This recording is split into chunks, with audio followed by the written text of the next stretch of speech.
This is That Marketing Podcast. Made by marketers, for marketers. Welcome to another edition of That Marketing Podcast, brought to you by Spotly UK. Today we're looking further down the funnel than usual at telephone sales. It's been a part of sales for a long time, and as of right now, in September 2020, pretty much the only way that even senior salespeople can do their jobs and hit their targets. My guest today for this topic is Anthony Steers, the Telephone Assassin. Anthony was a huge hit at our customer conference back at the beginning of the year, so we wanted to share his insights with you as well. We talk about things including pizza menus, pipeline constipation, and what sort of sales training you should actually be a little bit wary of. I hope you enjoy. For your particular approach to telesales for work, what are the essential things that a marketing team needs to be providing their sales team with in terms of data? Okay, so marketing and sales do need to work closer together, and in a lot of companies they seem to be on separate teams or seem to be talking different languages. So there's a few things that they can do to help each other. Obviously, your clients, they're generating quite a lot of actual leads or inquiries or people that are reacting to some form of message, which is exactly the sort of warming up that the sales guys appreciate and can then crack onto, rather than just having a database of cold leads to go and warm up themselves. But the things that they can kind of do to help each other out is, from a sales perspective, you need to really see the client through to the very end. And when I say the very end of the project, I don't mean just them signing the paperwork and you delivering the goods or the service. It's about gathering that testimonial and building a little case study weeks, months afterwards, that you can then pass back to marketing, because marketing then have access to all of the databases and new prospects, and they can go and share those success stories with people who might be able to resonate with it.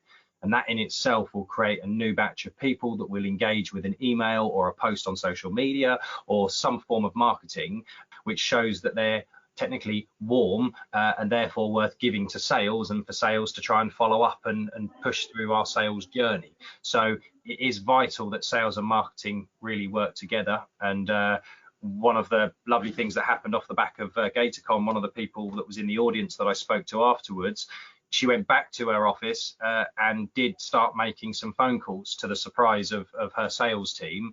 But what she found out was actually what was in the CRM system wasn't being updated properly. And that in itself creates a much bigger challenge to be able to forecast and analyze what's in your pipeline. Because if people aren't updating the CRM system properly, you're pretty much setting traps for the next time you speak to them. Because if you try and have the same conversation with somebody twice, they might remember it and you're going to look stupid. And as I talk about on stage, information is ammunition. The more notes you can have on your system that you can use, the easier it is to keep the subject focused on them, because they are their favorite topic. So yeah, that's how I think sales and marketing should really sort of gel together, because you both want the same outcomes.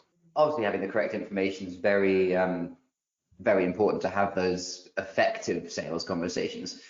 Do you think that the information gathering stage of the cycle rests especially with sales or marketing, or is there an even split between both of them? Oh, that's a good question. I suppose that there's marketing tend to do more profiling and testing marketing messages out to see what kind of reactions you're getting. Usually it's the salespeople who try and go and engage and have a conversation with that prospect. So technically, I would say that the onus is down to them to know enough about the person that they're going to be approaching to be able to spark up a conversation, to know some things about them and things that would be relevant to them, so that they are prepared for that call. And when I say prepared for that call, that is in a couple of respects. One is that they have some success stories up their sleeve that they're ready to share with that person who is in a similar industry or perhaps suffers with a similar type of issue that they might be suffering with. So you're sharing that kind of success story, but then from a preparation perspective, you should understand their industry and their market if you've worked in that area before, and potentially have a test drive up your sleeve, something that you could do that would show them the value you can give them, because that's the way we create urgency, by offering this test drive. So if you can think ahead to what easy steps might I be able to offer them to move forwards and experience what it's like to work with us. It's great to have that, but if you don't do your research first, it's really hard to know what might float their boat, what success stories might resonate with them. So I suppose the real onus comes down to the salespeople, because information is ammunition, and if you want to close more sales, you need as much ammo as you can get. However, any research that can be done, I think, by marketing, as long as it's appreciated by sales, I'm sure will prove very useful. Is it maybe reasonable to say that industry or company level research sits with marketing, but then research about the individual that you're trying to sell to is more sales' domain? Is that a fair way of splitting the workload? Yeah, I think that's right. Marketing can potentially have the time to look at what other articles are out there on a particular topic, or what articles have been put out there by a particular company. That is great insight to give to the salesperson, but the salesperson is going to be dealing with a human being. And the more they know about that human being, the easier it will be to engage them into a conversation, to be able to understand what their values might be, and like I say, what would be a likely and easy next step for them to take, subject to the conversation going how you hope it's going to go. In regards to a very personal approach to sales, how can marketing automation and that mass marketing process support the way that you teach people to sell? Okay, so the reason people go out and do cold calling is because they don't have enough leads. Okay, so if your marketing's working well and you're generating leads or inbound inquiries, that gives the salespeople something specific to work on. Technically, if that person's responded to your marketing, they've technically walked into your shop. It's down to you to serve them and to help them to buy. So if marketing can look at or talk to sales about their dream customers and what they might look like, it's much easier then for marketing to go off and do a mass campaign to lots of people in that space.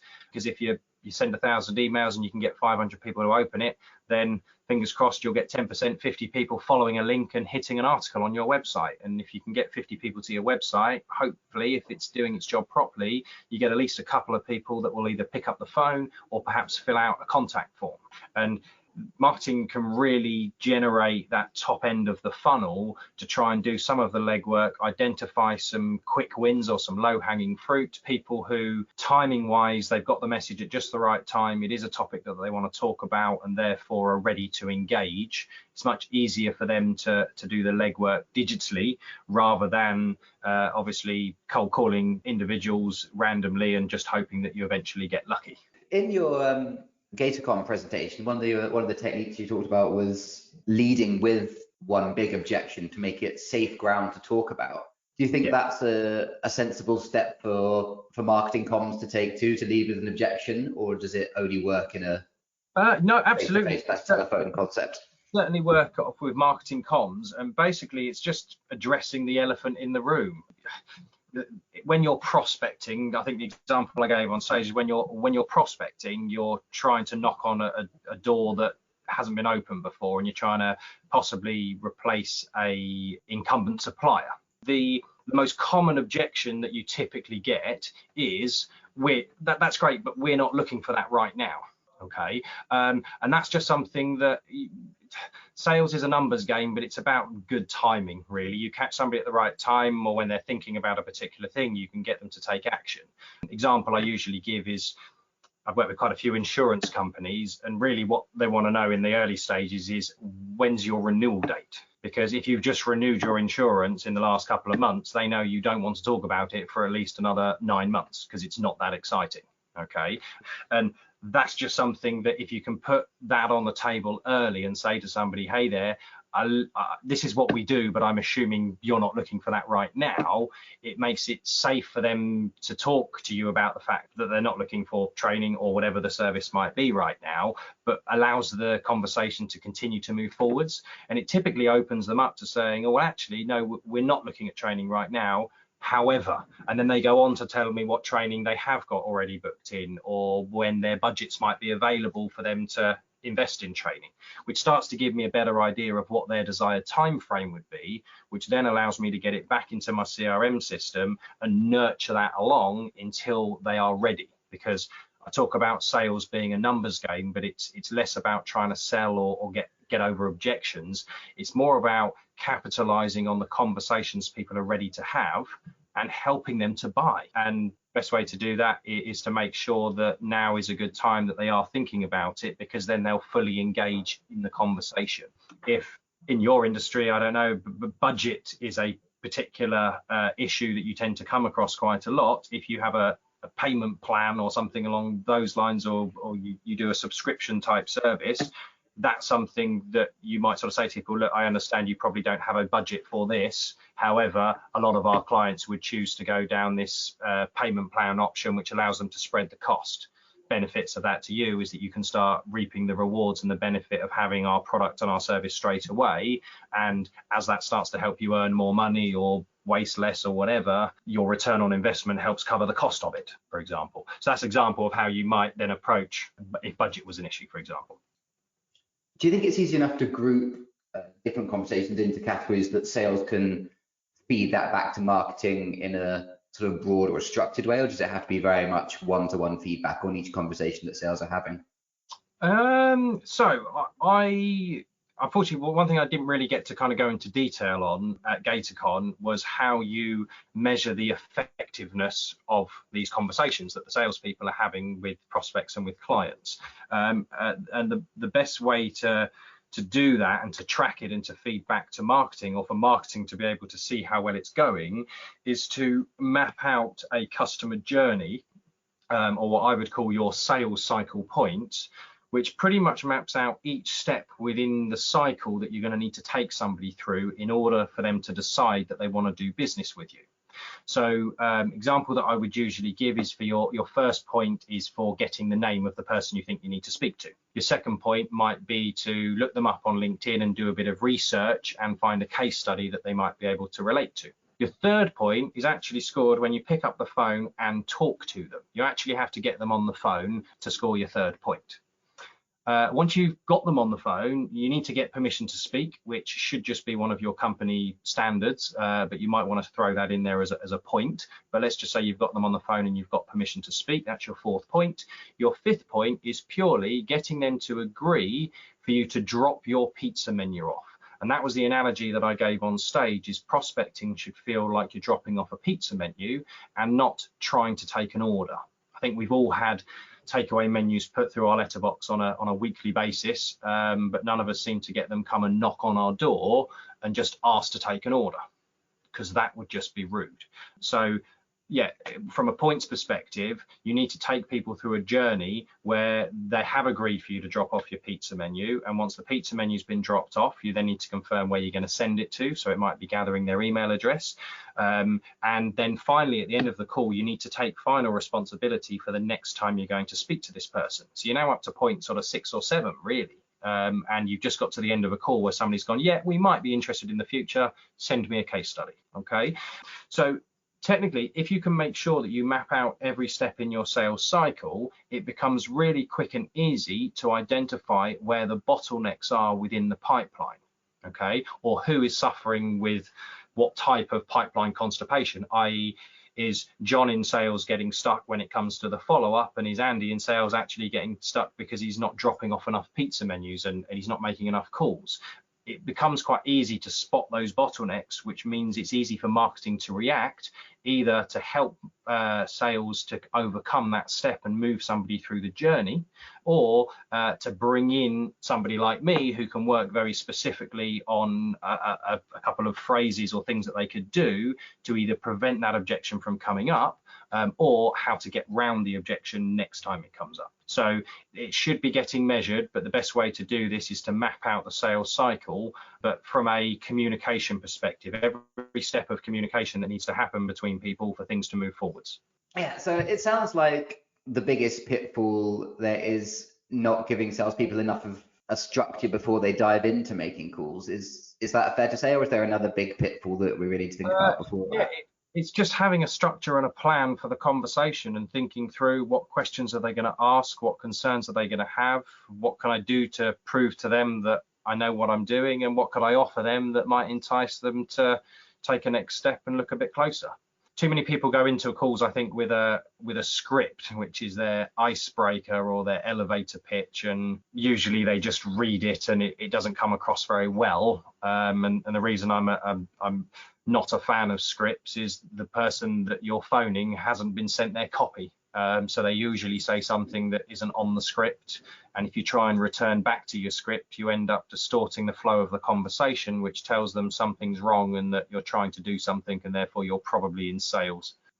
So probably a bank of questions is a sensible sales resource to have, but not a set absolute script then. Absolutely, yeah. There should be some certain questions that you want to ask people, but it will depend on your research as to what it is you're going to ask. But usually, if most of us provide a product or a service that fixes a problem or is a solution to something, and we usually know what industries suffer with a particular problem that requires our solution. So you can outright ask, is this something that you suffered with? However, if you've got a case study to say, hey there, don't know if you suffer with this particular problem, but one of your competitors we've been working with recently was, and this is what they've said about us, now we fixed it. If it is something you want to have any issues with or want to look at closer, would love to offer you a little test drive or see what we could do next. Obviously, sales training has to be very much an ongoing process. It's not a listen to one seminar and then you're set for life. We've obviously you've got your own book and your own resources out. Are there any other particular resources that you'd recommend sales teams or sales leaders should dive into? There's quite a few online. The thing that I would be my air of caution I would say to people is be careful of sales training. Okay, there's a lot of old-fashioned sales tactics and more, but American style sales that we just aren't really that comfortable with and just don't seem to work anymore. If you're going to look at honing your sales skills, I would look more at things around communication, around emotional intelligence, around influence and persuasion, because that's how you get people to do stuff as a result of your conversations. Whereas a lot of sales training is tactics designed to make people squirm. So you'll hear about you can do alternative closes, or they'll talk about how there's techniques that you can use where he who speaks next loses. Okay, if you're happy to make somebody so uncomfortable and then sit there for 5 seconds of silence until they crack because you've talked them into it, you probably find that they'll end up with that buyer's remorse and won't do the paperwork, or there'll be a problem later on down the line, and you'll end up spending a lot more time trying to save deals that aren't really strong and going to go through anyway, rather than focusing on the ones that are. So from a people to look out for as well, there's a few that I keep an eye on and I've worked with in the past. So a particular favorite one of mine at the moment is a chap called Phil Hesketh. Brilliant, talks about influence, persuasion. He's got 50 something questions he tells people to ask, really engaging, but got some really useful stuff around how to actually pull somebody into that conversation. Another chap, Phil M. Jones, he's got a few books out. One I think was called Magic Words. But again, he uses really subtle word choices that just make people feel comfortable and make you feel genuine and honest, and that you care about somebody and that you're genuinely trying to help them as opposed to convince them. So there's lots of resources out there. I go looking all the time. So I think what you were saying about training being that ongoing process, there's that old adage about the woodsman and having to sharpen his axe. It doesn't matter how strong he is, if he doesn't keep sharpening his axe, his work becomes harder and harder and he can cut down less and less trees. And I think that's just the same thing with sales. What you tend to find in sales is some people think it's just an art and you've either got it or you haven't. But quite often in sales, you're engaging with people. There is not really necessarily a right and a wrong way of doing it. It's whether you can take people along a journey or not that is the kind of real case for it. But yeah, like I say, training is something that you should constantly be reminding yourself of, because I think in everyday life we all cut corners where we can, and I think in sales we do the same thing. And if we get away with cutting a few corners, then we continue to do it. A lot of people at the end of my sessions go, oh my God, I used to do that, or oh wow, I didn't realize that thing you talked about had that much of an impact. and then the penny starts to drop, that it's just these subtle little tweaks. It's that what will make the boat go faster, just little things that get your conversion rate up, that gets the conversion speed down, gets you selling more to more people. And that in sales and in marketing is kind of what it's all about. I think that's a really great point to end the podcast on, that it is about understanding and journeys rather than that sales gift. So marketers don't need to be afraid of sales, or vice versa. We can all understand what each other's doing if we all do it well. And we'll leave it there. Anthony, thank you very much for being on the podcast today. Richard, thank you ever so much for inviting me. It's been an absolute pleasure.